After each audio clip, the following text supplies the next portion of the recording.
www.suividécole-au-sénégal.com. À École au Sénégal, c'est facile, tu n'as qu'à te connecter. Tape École au Sénégal, les leçons sont beaucoup plus détaillées. Voilà, ici aussi, on va calculer donc la limite en moins l'infini de f de x. Donc d'abord, on calcule la limite en moins l'infini de ce qui est à l'intérieur. On met limite quand x tend vers moins l'infini de x plus 1. Donc fonction polynôme égale à moins l'infini. Limite donc quand x tend vers moins l'infini de expo de moins x. Donc on calcule d'abord la limite en moins l'infini de moins x égale à plus l'infini. Composé à exponentielle, ça donne plus l'infini. Et là, on dit que par somme, donc la limite quand x tend vers moins l'infini de x plus 1 plus expo de moins x égale à fi. Parce qu'on va trouver donc moins l'infini plus l'infini ou bien moins l'infini plus l'infini moins l'infini. Donc c'est une forme indéterminée. Maintenant, comment lever l'indétermination ici? Je vous avais montré. Voilà, maintenant comment lever l'indétermination ici? Je vous avais montré avec plus l'infini. Avec plus l'infini, c'est facile. Seulement c'est la fonction expo de moins x qu'on va changer par 1 sur expo de x. Mais avec moins l'infini, souvent on fait un changement de variable. Donc vous allez essayer de faire tendre le x en plus l'infini. Donc comme ça, donc, vous pouvez donc utiliser une croissance comparée. Donc en posant, donc on va dire posons grand x égale à moins x. Si on met grand x égale à moins x, conséquence, si petit x tend vers moins l'infini, grand x va tendre vers plus l'infini. Et à chaque fois, si on a petit x, on remplace par moins grand x. Si on a moins x, on remplace donc par grand x. On revient ici, donc ça va être la limite quand grand x tend vers plus l'infini. Et ici, on a petit x, on va remplacer par moins grand x, plus 1, plus expo de moins x, ça veut dire expo de grand x. Donc, une fois arrivé à ce niveau, donc on peut factoriser pour chercher une croissance comparée. Donc, c'est la limite quand grand x tend vers plus l'infini et je factorise par expo de x. Si je factorise par expo de x, à l'intérieur, j'aurai moins x sur expo de x, parce qu'il n'y avait pas expo de x ici. Donc, moins x sur expo de x, plus 1 sur expo de x aussi, parce qu'il n'y avait pas expo de x. Et avec ce expo de x là, on met plus 1. Donc, je n'ai rien fait, je n'ai fait que factoriser par expo de x. Si je factorise par expo de x, le moins x là, ça donne moins x sur expo de x. Donc, le 1 là, ça donne 1 sur expo de x. Maintenant, il y a ce expo de x, donc ça donne 1. Si je donc, fais entrer encore l'expo de x, donc j'aurai la même expression. Maintenant, l'idée, c'est donc de chercher donc, ce qu'on appelle donc, une croissance comparée. Parce que polynôme sur exponentielle, donc c'est une croissance comparée, ça tend vers 0. 1 sur exponentielle, n'oubliez pas que grand x tend vers plus l'infini, donc c'est une croissance comparée aussi, ça tend vers 0. Maintenant, ce qui est à l'intérieur, c'est égal à 1. Maintenant, 1 et expo de x dehors. Donc, on peut dire aisément ici que la limite, quand grand x tend vers plus l'infini, de expo de x égale à plus l'infini. Donc, limite, quand grand x tend vers plus l'infini, de ce qui est à l'intérieur, c'est moins x expo de x, plus 1 sur expo de x, plus loin, plus 1 égale à 1. Donc ça tend vers 0, ça tend vers 0 quand x tend vers plus l'infini et ça va rester 1 seulement. Et à partir de là, ça c'était un produit, on peut dire par produit.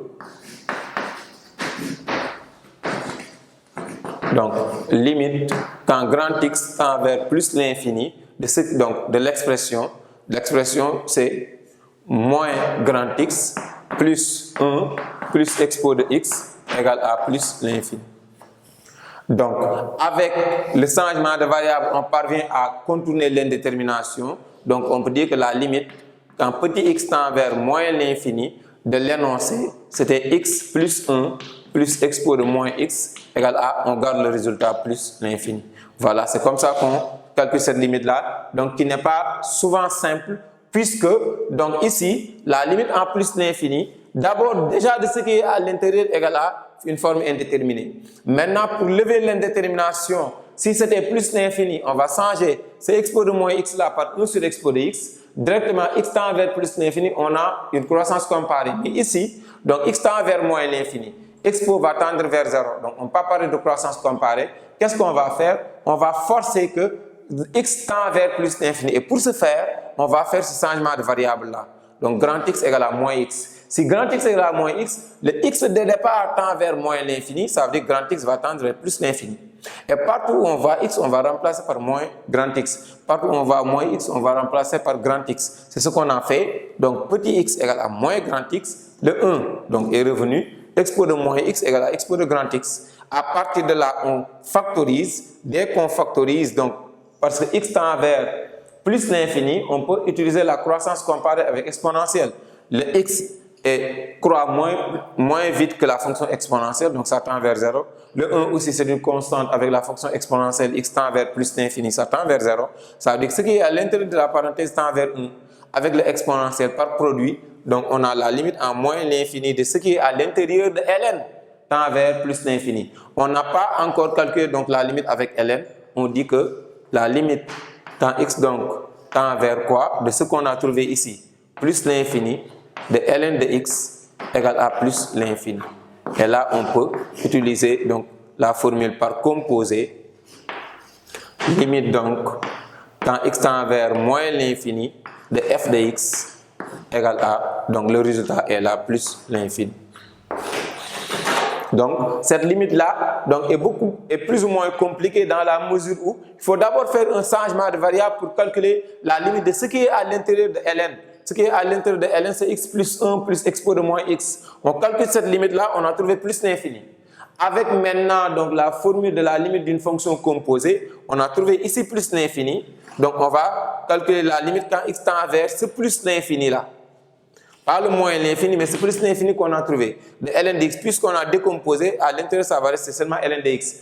Ce plus l'infini composé à ln égale à plus l'infini, on revient donc que la limite de départ, donc la limite quand x tend vers moins l'infini de f de x égale à plus l'infini. Donc, c'est ça le résultat de la limite.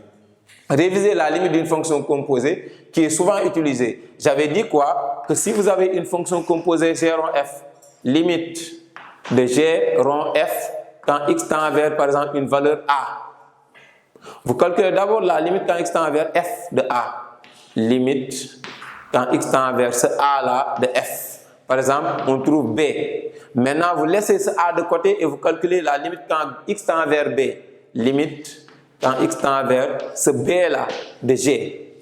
Par exemple, si on trouve c, ça veut dire que c'est ça, c qui est le résultat de la limite. Vous dites seulement par composé, la limite quand x tend vers a de g rond f égale à c. C'est ça que j'ai fait ici. La limite quand x tend vers moins l'infini de ce qui est à l'intérieur de ln égale à plus l'infini.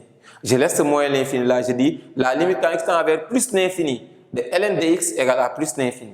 Donc c'est ça qui va donner donc la limite d'une fonction composée. Par composé, donc la limite en moins l'infini que j'ai cherché de f de x c'est ln de tout ça égale à donc, plus l'infini. Voilà maintenant donc comment on calcule cette limite-là. Vous pouvez reprendre et c'est un problème extrêmement intéressant dans la mesure où le domaine de définition de la fonction est tiré à partir d'un tableau de variation.